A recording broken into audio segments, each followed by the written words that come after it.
So a Bitcoin wallet is a piece of software that you use to communicate with the Bitcoin network. And then you can tell the Bitcoin network when you want to send and receive transactions. Now, the best way to understand a Bitcoin wallet is by comparing it to email. Once you've set up an email address, you need some kind of software to allow you to send and receive emails to that new address.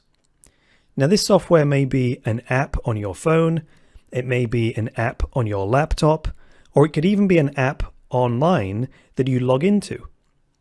Now, with email, you enter the username and the password for your email address, and you enter that into the app, and that's how the internet knows that it is really you that wants to send and receive emails to that address.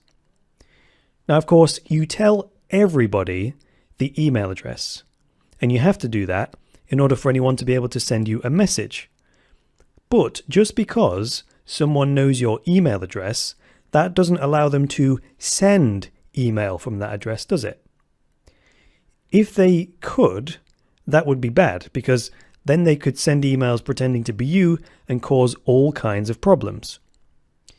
In order to be allowed to send email from a particular email address, you have to know the password. And if someone finds out your email password, then there's nothing stopping them from logging into your email app and then sending messages.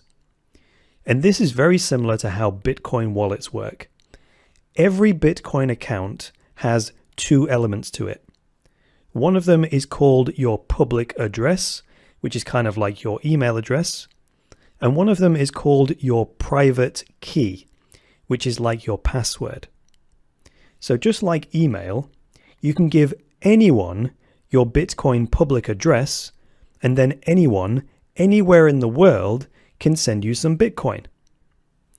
They don't need to know anything else about you. All they need to know is the public address, and they can send money to you. Now, your Bitcoin private key, on the other hand, is the one thing that you must protect. It's called your private key for a reason, because you should never reveal this to anybody. Now, if someone gets your email password, that's pretty bad because they can start sending emails from your address, but that's not quite as bad as someone getting your Bitcoin private key, because they can actually then steal all of your Bitcoins by sending them somewhere else. And just like email, once a Bitcoin transaction has been sent, it's a one-way trip. The only way to get it back would be for that person to send it back to you voluntarily. So Bitcoin literally works like digital cash. Once you've handed it over, the Bitcoin belongs to that other person. And the same goes when you receive Bitcoin. If someone sends it to you, it's yours and no one can take it away from you.